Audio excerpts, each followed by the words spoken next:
Hello friends, welcome to our news channel crypto talk point. दोस्तों, आते हैं अपनी पहली खबर पर। पहली खबर में माइकल स्लेयर ने बिटकॉइन के एनर्जी यूज के बारे में दी गई गलत सूचनाओं की निंदा की है। उन्होंने कहा कि बिटकॉइन माइनिंग एक क्लीन, प्रॉफिटेबल व मॉडल इंडस्ट्री बन सकता है जो डेवलपिंग वर्ल्ड्स में रिमोट लोकेशन पर हार्ड मनी पहुंचा सकता है। माइक्रो स्ट्रेटजी एग्जीक्यूटिव चेयरमैन ने सीईओ की पोस्ट से इस्तीफा देते हुए कहा, ट्विटर पर उन्होंने एक लंबी पोस्ट की थी जिसमें बिटकॉइन की माइनिंग व उसके एनवायरनमेंट पर प्रभाव के बारे में बताते हुए उन्होंने कहा था कि बिटकॉइन माइनिंग का पीओडब्ल्यू एनर्जी एफिशिएंट नहीं है। उनका ये बयान ऐसे समय पर आया है जब बिटकॉइन माइनिंग से पर्यावरण पर प्रतिकूल प्रभाव को देखते हुए यूएसए ने माइनिंग पर प्रतिबंध लगाने के कदम उठाए हैं। हमारी अगली न्यूज है बाइनेंस से। बाइनेंस ने इंडियन इंडस्ट्री में काफी उछाल देखा है। बाइनेंस के सीईओ ने ट्वीट करके बताया कि बाइनेंस के यूजर्स में काफी रिकॉर्ड वृद्धि हुई है।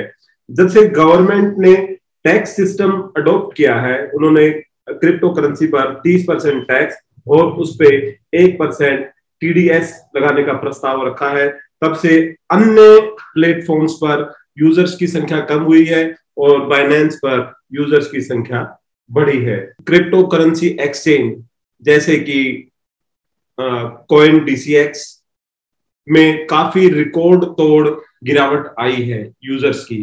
यूजर्स जो पहले 96,000 थे जुलाई में, वे अब अगस्त में 52,000 तक रह गए हैं, जबकि बाइनेंस के यूजर्स 4,96,000 तक बढ़ गए हैं।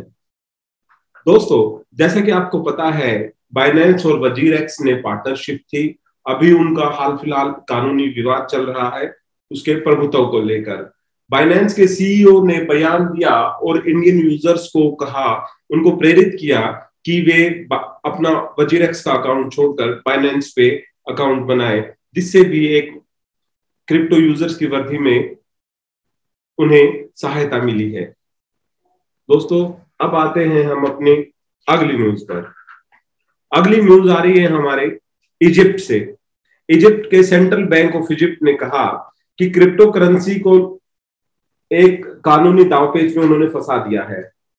उन्होंने क्रिप्टो करेंसी को लेकर एक फ्रेश वार्निंग जारी की है। सीबीई यानी सेंट्रल बैंक ऑफ इजिप्ट के नए कानून के अनुसार क्रिप्टो करेंसी जारी करने, बिजनेस करने या इसे बढ़ावा देने वालों पर उम्र कैद का भी प्रावधान है। बैंक ने इस बात पर जोर दिया कि क्रिप्टो के किसी भी सेंट्रल बैंक या अन्य ऑफिशियल अथॉरिटी से अधिकृत नहीं है, जिससे इसकी विश्वसनीयता पर सवाल उठते हैं। इस लॉ को न मानने वालों पर 1 मिलियन पाउंड या कारावास अथवा दोनों का प्रावधान है। दोस्तों, 2018 में भी उन्होंने ऐसी ही चेतावनी जारी करते हुए कहा था कि क्रिप्टो का किसी प्रकार से इस्तेमाल हराम है। अगली न्यूज आ रही है हमारी ट्विटर से। दोस्तों, ट्विटर के फाउंडर जैक डोर्सी, जो कि ट्विटर के सीईओ भी रह चुके हैं, उन्होंने बिटकॉइन व इथेरियम की बहस में एक पक्ष चुन लिया है। डोर्सी, जो कि बिटकॉइन के समर्थक है, उन्होंने इथर मर्ज पर प्रश्न खड़ा किया है।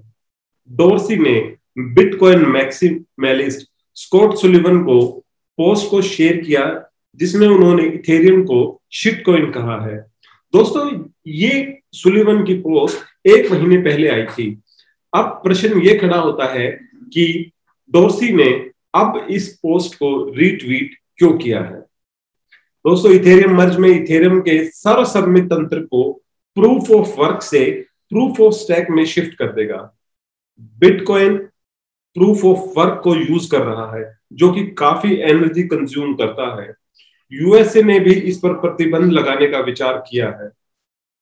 Proof of stack energy consumption को 99% तक कम कर देता है।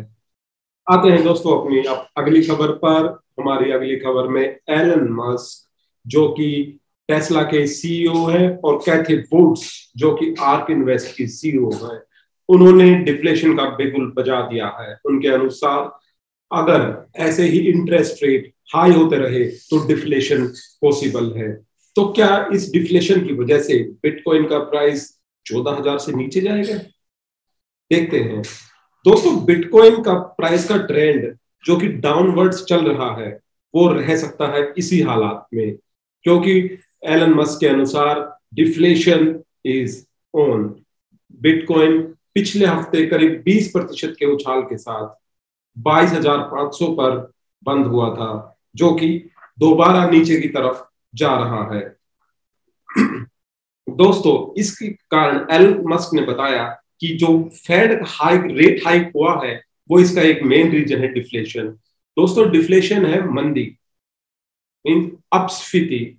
इसके अनुसार जब भी डिफ्लेशन आती है तो वस्तुओं और सर्विसेज की कीमत में कमी आती है, पर अनएम्प्लॉयमेंट रेट बढ़ जाता है।